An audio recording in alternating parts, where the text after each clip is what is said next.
Hello, everybody. Howdy! Well, Mikey, are you ready to shock and mock? Again? Yes. Welcome.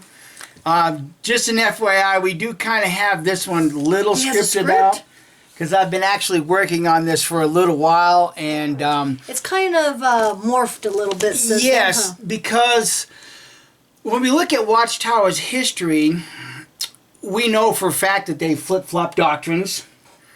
We know that they've been wrong on certain things. You recently had the governing body member coming out saying we're not infallible, and then during a Watchtower article, we're not perfect, and Jesus never said food is not perfect. We know they're wrong about 607, and we've also exposed some of the more ridiculous things, some of the more dark and sinister things regarding subliminal images.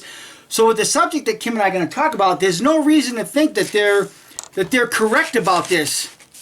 Survey says. Wait a minute. The survey says. They flipped this one too.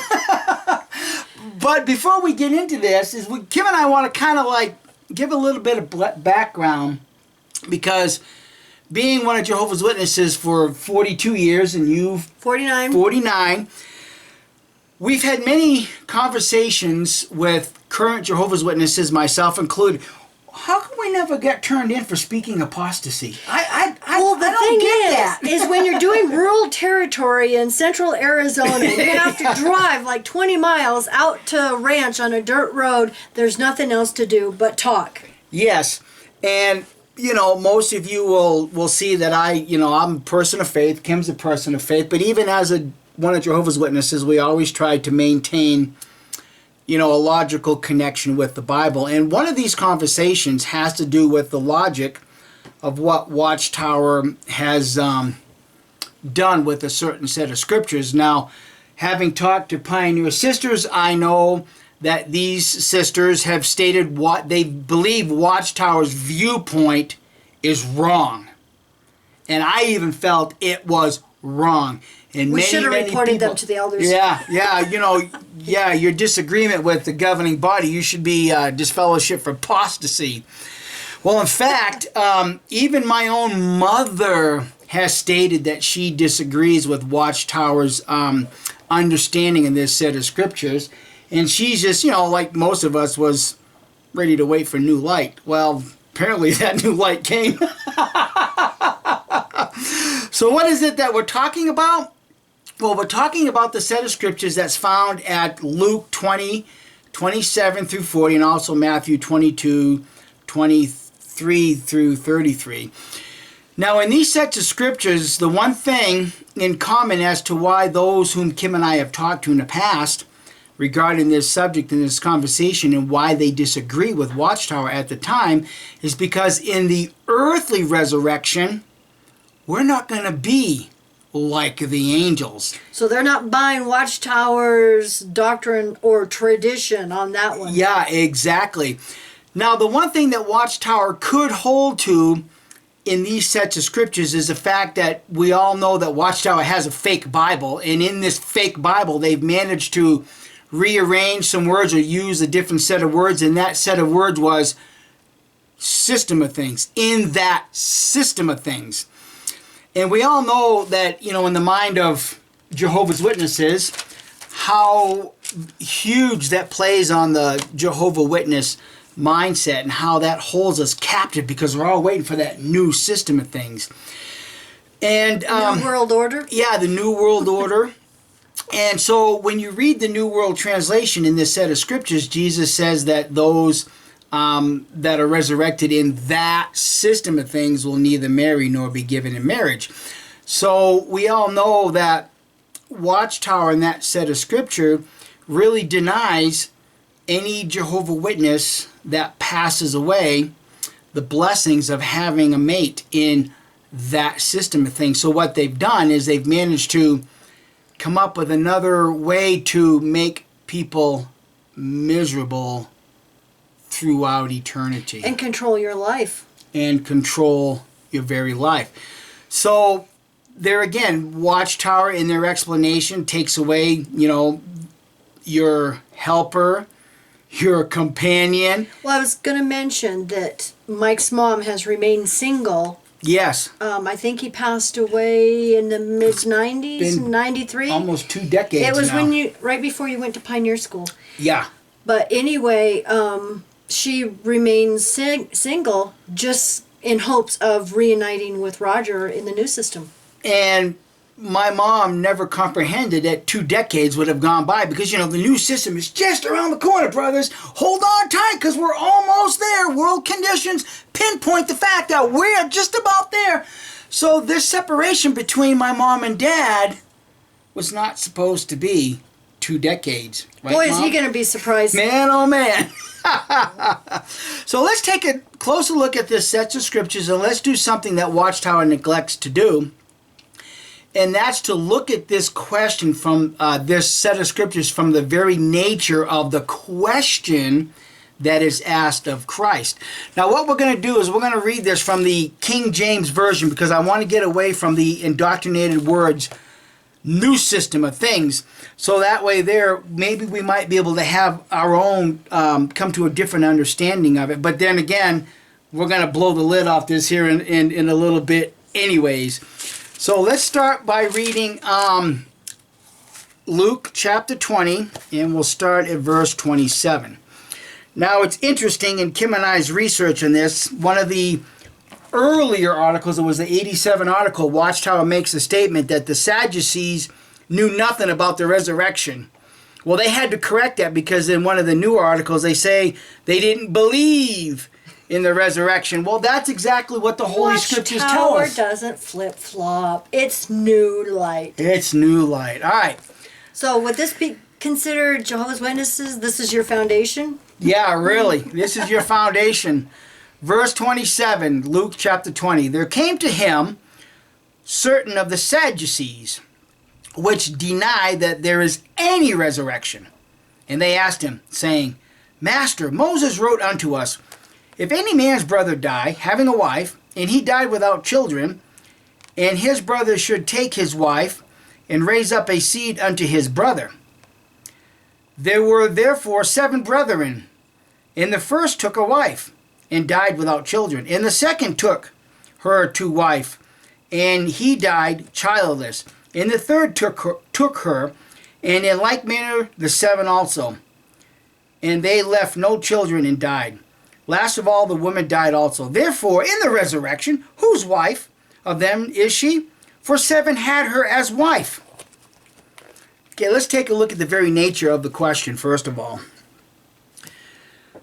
The very nature of this question entails things that pertain to the Mosaic law and brother-in-law marriage. It has nothing to do with an earthly or heavenly resurrection, first of all. Yeah, because first of all, Jesus knew he was going to do away with the Mosaic law. He knew that was going to be a thing of the past.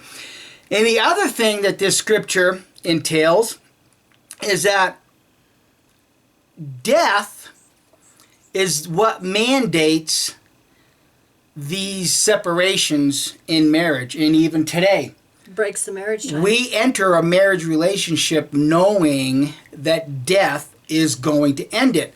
But the very nature of this question goes beyond it. It actually goes into 2 things. Well, maybe 2 combined into 1. Entitlement and ownership. So of the 7 men, who's entitled to that woman? Who owns the woman? See, the woman was still being viewed in the Sadducees' mind as a piece of property. Well, I was going to say, hand me the rusty shank there, because I think it even says, whom does she belong? Well, yeah. Whom? Yeah, exactly. What verse? That would have probably been verse 33. Therefore, in the resurrection, whose wife of them is she? For 7 had her to wife. Well, in this one it says, the woman also died consequently in the resurrection. Of which one of them does she become the wife? See, ownership. Who owns the woman in this situation? And Watchtower really neglects to focus on the very nature of this question, ownership. So even in the resurrection, who's going to own the woman since all 7 brothers had her as wife? they all owned her as property. Okay, and notice too that they even thought they were being smart by carrying this question through 7 surviving brothers. Okay, now, sneaky lawyers. well, What do you expect? yeah, exactly. What do you? So there again, who would own her? Now it's interesting that in the Jehovah Witness mindset, that most Jehovah Witness men view their wives as property. And you know, an honest assessment will expose the very nature of Watchtower Jehovah's Witnesses marriages. If we could get an open and honest, candid interview with an elder's wife, we could see that they truly, truly do believe they are subservient, that they're a piece of property. And you know what? Well, even a ministerial's wife will say treated. Well, I'm guilty of that, because when I was trying to, reach out for the privilege of overseer And regular pioneering. I neglected my family. I have to admit that, because you have to remember, Watchtower uses a scripture that says, those of you that have wives, be as if you don't have wives. And this is the scripture that we use to, make ourselves feel that we're doing something even more special by neglecting our wives and things like that. Well, the thing is, too, is, you're regular pioneering, working part-time, but I was working full-time because I was supporting 2 regular pioneers, Yes. him and our daughter. So I was working like 50, 60 hours a week, running an office manager of a fence company. So that was a lot of hours. There was, and of course he's so busy with congregation stuff, I still had to do everything at home. So I was tired. So by Saturday, the last thing I wanted to do was service. Well, guess what? I would make my wife go out and service, even though she was tired and wore out, even if she wasn't up to par. And why did I do this? Because it made me look good. We have to be an example to the congregation. That is a sick and twisted way to view our wives as that type of property. And in this nature of question that the Sadducees were asking Christ, in my strong opinion, that same mindset comes through, because it's one of entitlement and one of ownership. But at the same time, JW women have to share some of the responsibility, because JW women are taught and trained to look at the brothers as being superior, because the whole headship arrangement. And I want to relate something from a pioneer school, an experience that I had. Hey, my hair's sticking out like a horn. So anyhow, I was at pioneer school. Oh, this is the second. Did you just spit on me? Ugh. No, not at all. That's okay. You're my equal. Your spit is my spit. So anyhow, this is the second time I became the subject of the pioneer school. And this particular experience was that... Gene Fields sure liked to humiliate me. Yeah, Gene Fields did humiliate me twice in this class. He really did. He's the teacher of the Kingdom Couple Evangelizer School in Florida now. Yes, exactly. So anyhow, since the Jehovah Witness sisters are indoctrinated with this whole headship arrangement, we ended up going out in service. This is the only time that a Jehovah Witness can count his time twice, because you get so many hours for the school, and then you get to go out in service, and you count those hours on top of. I digress. So anyhow, no wonder they have billions of hours of service. Oh, yeah, exactly. Yeah, everybody counts it twice. Hey, here again, we're you can probably tell we're off the script right now. Well, pioneers can count when they're working on a remodel or building a kingdom hall. They can count that time too. Exactly. Okay, so anyhow, focus, Kim, focus. So anyhow, we go out in service, and the sister, it's in her car, so the 2 sisters are in the front seat, and the 2 brothers are in the back. And a question came up, and it had to do with understanding the territory, what street we wanted to work. I mean, it was nothing that really required, a brother to exercise his headship, his God-given authority in this situation. So I just simply said, look, it's your car, you're driving, you're the car captain. You decide, and whatever you decide, we will follow. to me, that was just the perfect explanation. Well, the very next day in class, there's a little note handed to, the school overseer, Gene Fields, and he read it in the class, and the question was, what if you're in a car group and one of the brothers won't take the lead? Sisters, when a brother hands you the authority to take the lead in service, take it. Get rid of that indoctrinated bullshit that you have to follow the brothers because this is the theocratic headship. It's nonsense. Well, the thing is I know of several sisters, and my sister is one of them, that whines and complains because they don't have equal rights in the organization, but yet, look, this is a good example of your sisters. I can say this because I'm a woman, and I used to be a sister. When you get this equal rights, you don't know what to do with it. You don't know what to do with it. Oh my God, he's going to let me make the decision? Oh, I can't. So I want everybody to see that this is the end of our note, so now we're going to wing it. Oh, that's scary. Well, let's, first of all, before we get into Watchtower flip-flopping this, I just want to read Christ's reply, because remember, as we stated before, the very nature of the question involves entitlement and ownership after the resurrection. And we all know that from our wedding vows, we agreed to be man and wife until death do we part. At death, for lack of a better word, I will no longer own this woman. We wrote our own Well, vows, that's and true, it was but forever into the new system. Yeah, Since we were married in Kingdom Hall. Well, yeah, because we also thought that the new system was going to be there, and death isn't going to separate us. We weren't going to have kids either. We weren't going to. They weren't going to grow up. They weren't going to go to school, let alone college, let alone be grandparents in this system. And here we are. So now our baby's going to be 34 next week. I know. So now here we are in the same situation that my mom faces. That, she thought, oh, my dad's going to be resurrected. We're just so close, so we won't be apart for long. But let's take a look at Christ's words.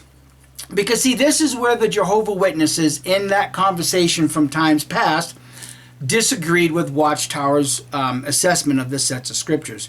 Verse 34, and Jesus said unto them, the children of this world marry and are given in marriage.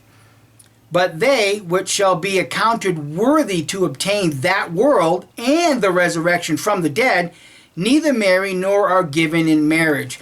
Now, that right there answers part of their question, because if a man and woman married under the law and the man died and she was childless, there was an obligation that she was to be given in marriage. Like a piece of meat? To the brother-in-law. Right, exactly. So there was an obligation right there, a duty. And Christ is saying they're not going to be married and they're not going to be given into marriage. You're not going to be someone's property in this resurrection. Neither can they die anymore, for they are equal unto the angels. See, they are equal unto the angels. Who owns the angels? Do they have property as humans would view it? Well, the thing is, witnesses believe that they're going to be resurrected to a paradise earth. Well, they're not going to be like angels. Exactly. They believe they're going to have their physical bodies, Yeah. Okay, and are the children of God, being the children of the resurrection. Now that the dead are raised, even Moses shewed at the bush, when he calleth the Lord, the God of Abraham, and the God of Isaac, and the God of Jacob. For he is not a God of the dead. The very nature of that question involved death and dead ones. For he is not a God of the dead, but of a God, but of the living. For all live unto him. Maybe like a soul? Maybe like a soul. See, so that's why Watchtower wouldn't understand this. Yeah, because we already talked about the bosom position of Abraham. And in fact, if you guys all want a little side scripture, write this down. I'll give you a moment to get a pencil and paper and or just pause it. Isaiah 26:9. When Isaiah is penning those words, he makes two distinct distinctions between spirit and soul. So is that why Jesus could say, now that the dead are raised, even Moses shewed at the bush when he calleth the Lord, the God of Abraham and the God of Isaac and the God of Jacob. You might as well include the God of Isaiah. For he is not a God of the dead, but of the living. For all live unto him. So anyhow, this set of scriptures right here, when I was a Jehovah's Witness, caused a lot of questions out in service. I myself didn't believe Watchtower's explanation, and many, many, many other Jehovah's Witnesses that I know of, including my mother, did not believe that.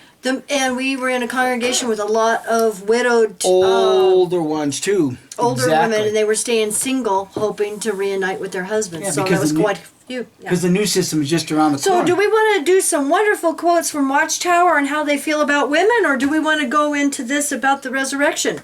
Well, first of all, let's just carry out our thought about how Watchtower feels about women, because we did talk about how Jehovah's Witness women are subservient. Yeah. We also want to mention here, we want to thank Melanie for sending this information. You know, the head of the woman is the man, and the head of the man is Christ. Well, here again. Totally different meaning of the word head. Yeah, she actually sent us a very nice email regarding her research. And it starts off with, the Greek word for a person's head does not have the same multiple meanings in English. And she got her research from the Charisma... News.com. Yeah, Charismanian News. Charisma News. Charisma News, there we go. Yeah, opinion 64729. Have we been misinterpreting the word head in Ephesians 5? Yep. Now, further down in the research, I'd like to read this. It says, unlike man's, the woman's body was not taken from the earth. We're not dirt? No, you're prime rib. God built one side of the man into woman, so that the single human being became two, thereby demonstrating irrefutably the equality of men and women. And really, isn't that what Christ is talking about in that set of scriptures? Well, who will she become? No, in the resurrection, they'll be like the angels. There will be equality, because neither one of them are going to die. There's an equality that Watchtower does not look at, but yet in times past, Watchtower has worked to destroy the equality of men and women. And what is some of that nonsense? Now we know there are many of you new ones, newly out, new to our channel, and who has time to go back and watch, videos from like 4 years ago, especially when you've got to go through almost 800 videos. But we did do a video about this previously, so we're going to mention it now. So we're digging an oldie but goodie out of the archive files. You guys are going to love this one.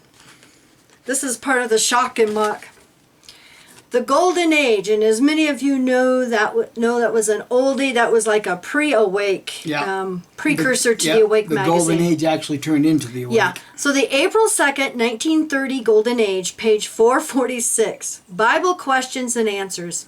Question: will husband and wife live together after the resurrection is completed if both are in harmony with God? So this kind of goes along with what we're talking about. Yeah. About the marriage ties and, going into the new system. You guys are going to love this answer. Answer: the scriptures do not reveal what the relationship of men and women will be after the resurrection is completed. The most that we know is that there will be no children born during the last 100 years of the millennial. And they quote Isaiah 65:20. Nor any born after that, because men and women do not have children after they reach the age of 100 years. Whether the Stop laughing, you're going to get me to laughing. I'm sorry, this is just so ridiculous. You're going to get me to laughing. Whether the identity of the sexes as such will be preserved, we do not know. And you may be wondering, huh? It gets better. There have been some authenticated instances in which women have been transformed into men. Don't they call that a gender reassignment? Yeah. Okay. Women have been transformed into men, and it is possible that this transformation may become general, and we shall all be brothers together. Now you can laugh. Oh, I'd like to know what kind of opium Rutherford was smoking when he wrote that piece of garbage. Well, he obviously didn't know. You don't mix opium and whiskey. Whiskey, that's right. Yes. Now, I want to thank U.S. Yankee on our Facebook page because she was looking for this quote, and I just happened to have had the hard copy, so I did a little scan for her and sent it to her. This is the September 15th, 1941. Yeah. This is the Watchtower. And just a side point, you might notice there is one of the step pyramids and all kinds of Freemason symbols on here. So if you ever look at one of these old watchtowers, full of them. Okay, so this is the September 15th, 1941, page 287, the first column at the bottom. In the kingdom, the great multitude will look to the Lord to guide as to selecting each a mate for himself. Why then should a man who has the prospect before him of being of the great multitude now tie himself up to a stack of bones and a hank of hair? Do you see how degrading this organization is to women? You're nothing but a stack of bones and a hank of hair. Where's the equality in the brotherhood in that statement, Jehovah's Witnesses? No respect. No respect for women whatsoever. And that thought's carried right on down through to today.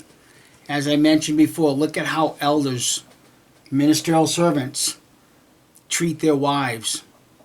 They don't treat them as being part of them, as having come from them, the very nature of the creation of woman. Oh, no, no, no. You have to be subservient because I'm the head, and that's what the scriptures say. Doesn't matter that in the English word, the word head has different meanings as opposed to in the Greek word. No, that doesn't matter. Right. Yeah, but that is good research. Hopefully we'll put the link down below. Now we get to the flip-flopping of the resurrection in the new system. Okay, now we wanted to read a little bit first from the 1987 because we want to show where this thought came from. So I have the bond volume here, the hard copy, and this is not carefully edited by the apostates like some witnesses accuse us of. No. This is the actual questions from readers. You can go read it yourself. Get your own Watchtower library. June 1st, 1987, page 30, question from readers. Is it wise for a Christian whose mate has died to remain single in the hope of being reunited in the future? And we all know they go into this thing to where they will not be able to marry because they're going to be like the angels. But over here on page 31, this was interesting. Christians are not under the law, but a similar difficulty could be raised concerning them. For example, brother and sister C.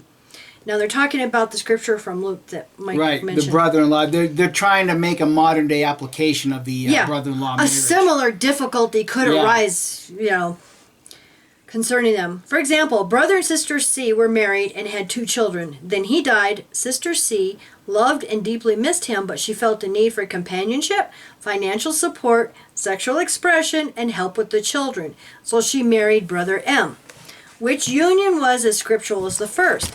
Later, he became ill and died. It's the same thing that was in Luke and in Matthew.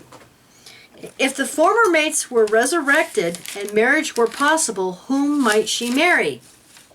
And then it goes into consider Jesus' response to the Sadducees that the children of this system of things marrying are given in marriage, but those who have been counted worthy of gaining that system of things and the resurrection from the dead neither marry nor are given in marriage. In fact, neither can they die anymore, for they are like the angels. So we know that is how Watchtower has felt for many years. And just a side point, I noticed over here in the second column, it says, and Joseph and Mary will evidently live in different realms, he on earth and she in heaven. So, there's another couple that... Now, all of this wisdom comes from a group of men that say, we're not infallible. We make mistakes. We're not perfect. Don't smack me in the face and kill that fly. That can hurt.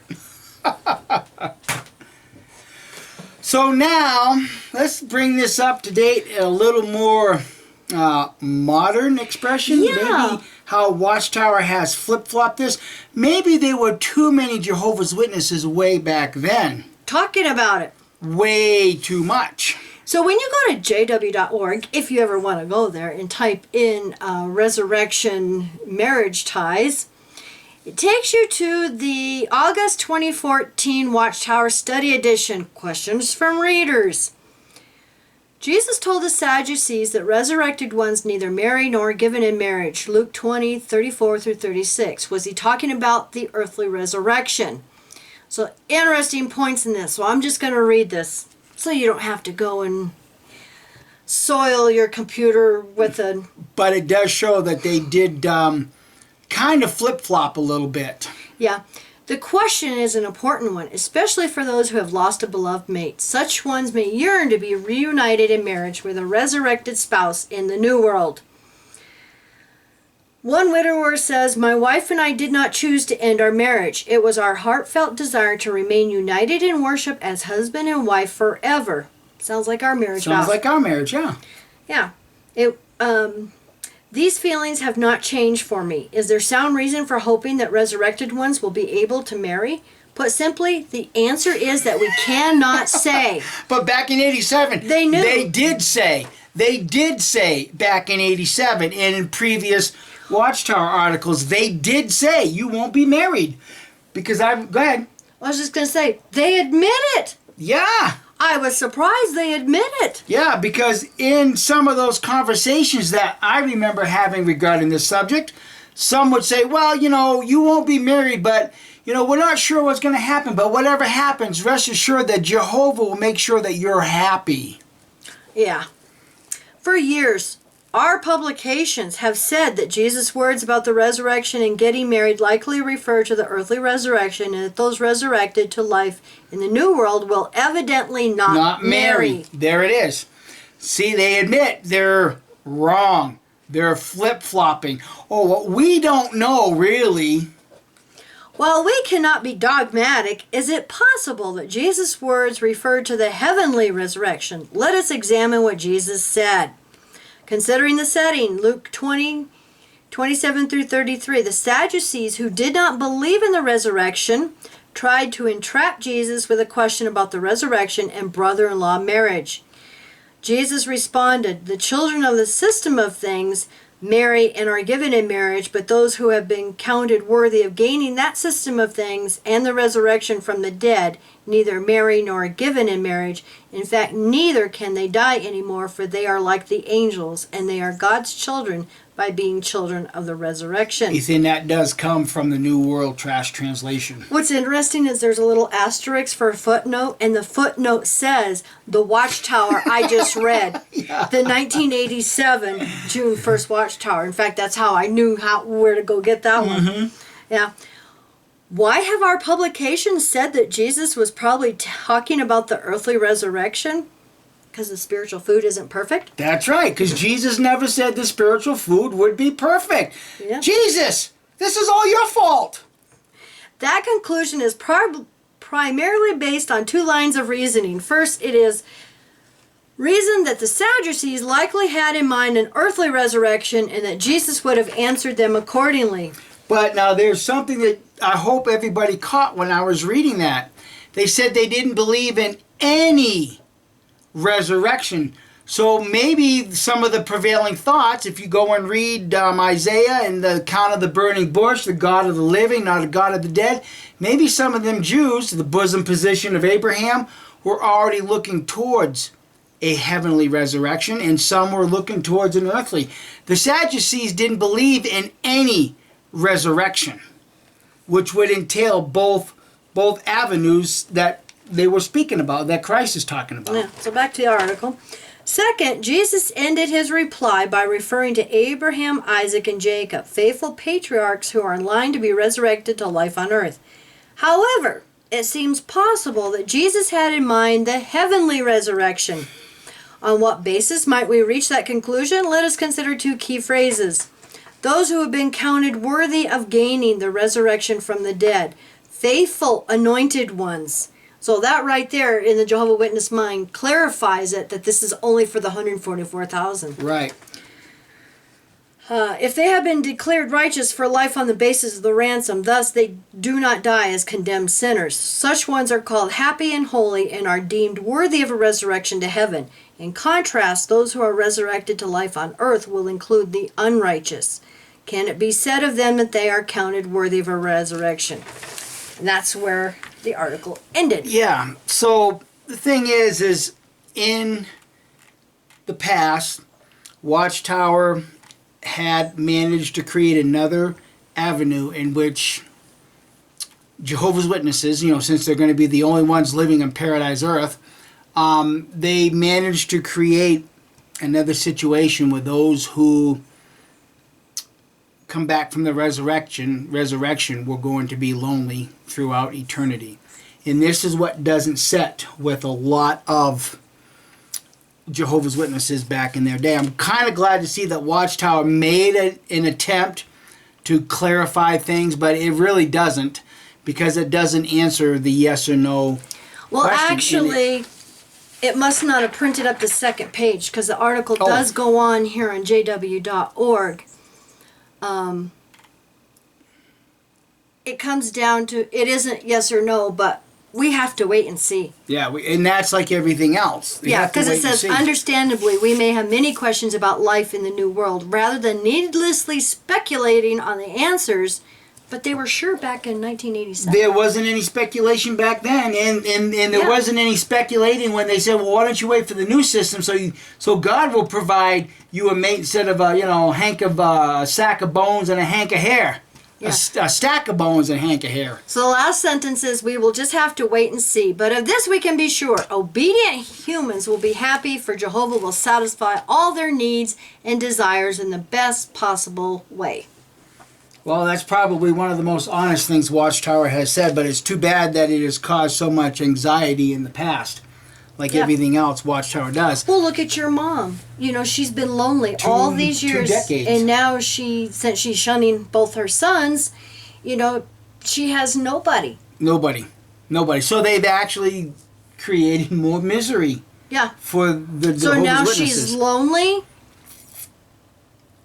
all alone, nobody to help her out. Who's she going to rely on? Do you think the elders in the congregation is going to be there for her?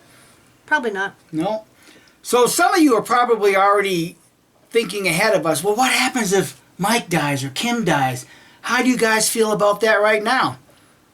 I'm okay with that, because we know that in this life, this world, this system of things, death is what separates the marriage. And if I should happen to pass away and Kim remarries and there's this earthly resurrection and we meet and she's married, I can be okay with that, because I know that marriage made the separation. But here's the other thing. As a human being, God has created us with the ability to love more than one person intimately. Just look at the divorce around the world. Young people get married thinking they found their soulmate, their love of their life.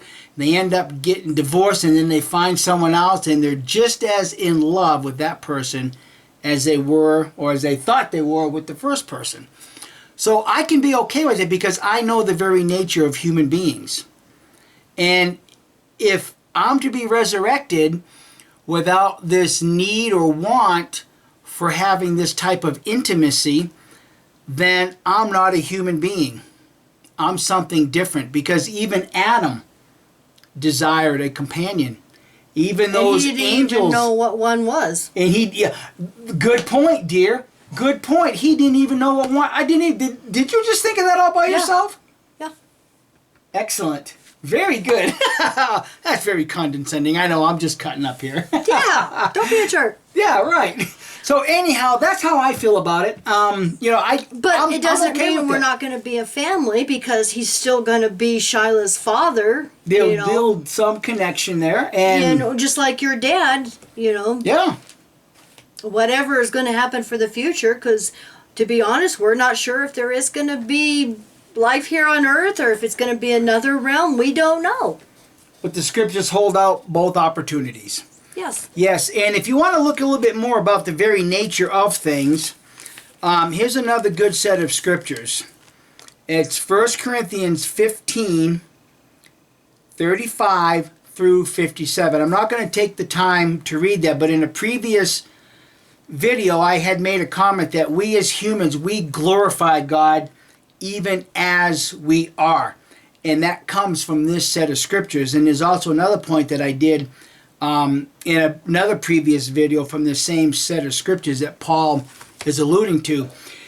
If you plant a cucumber seed in the ground, it's going to die and it's going to sprout, I don't know. The seed has to die first. Right. The seed has to die before it can regerminate, before it can gain a new life. But it doesn't come back as, I don't know, an elephant. It doesn't come back Cornstalk. as corn. It doesn't come back as cucumbers. Let's see, what seed did I say we threw in the ground? I forget. Cucumbers. I just lost my train. But anyhow, the point that Paul's getting at is that this body has to be shed just like the seed dies when you put it in the ground. And from that same seed, new life. So you die, put you in the ground. And you have a new life just like that seed. But there again, the cucumber will only come back as a cucumber. And that's the point that Paul's trying to make, that we as human beings will come back as human beings. Now, Paul alludes to the fact that we're not going to be human beings of flesh and blood. We're going to be flesh and spirit, because Paul repeats some earlier words in the Bible that flesh and blood cannot inherit the kingdom of the heavens. Well, when Jesus ascended to heaven, he wasn't flesh and blood, was he? He was made alive with flesh and spirit. Flesh and spirit appears to be able to enter into the kingdom of the heavens. See, now I thought of it something a little bit differently. That's what's nice, is we can disagree now. Yeah. Is I thought of, flesh and spirit.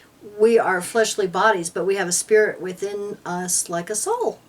So. Well, there again, those scriptures in Isaiah, he makes two very distinct separations in his comment. So there you go. Another flip-flop. Another on the resurrection. Yeah, from Watchtower. So if your mom ever gets a chance to see that, I doubt if she will go read this article. I'm sure it would make her happy to know that she might possibly be right. Or what's happen, or what could happen? You could have some new Jehovah's Witness, only been in the truth for a couple of years. Read this, and they'll go out in service, and they're going to talk to somebody like my mother, and then my mother's going to turn them in for speaking apostasy, because my mother will have no idea that Watchtower flip-flopped this again. Right? Yeah, because we all know. Survey says that she'll turn someone in again. Yeah, pretty darn good. Yes, the likelihood of that happening is pretty high. Well, if she can turn in her own son, I'm sure she's capable of turning in anybody.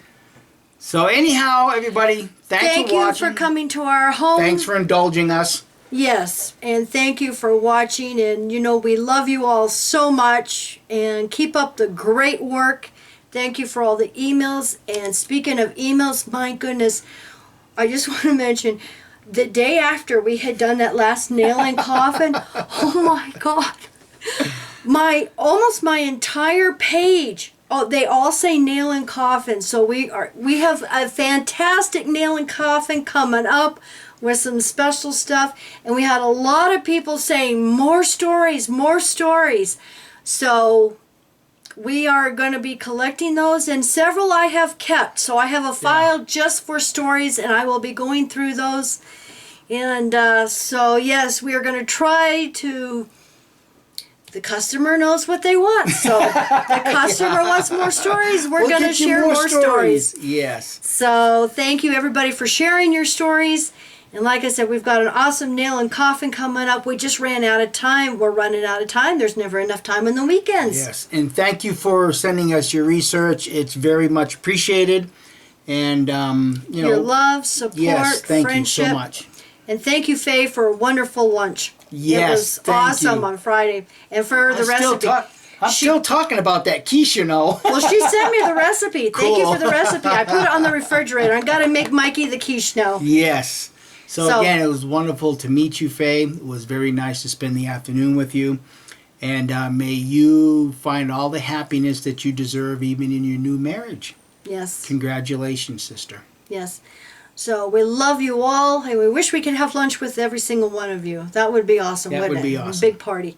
So we love you, and you have a wonderful weekend. Bye. Bye.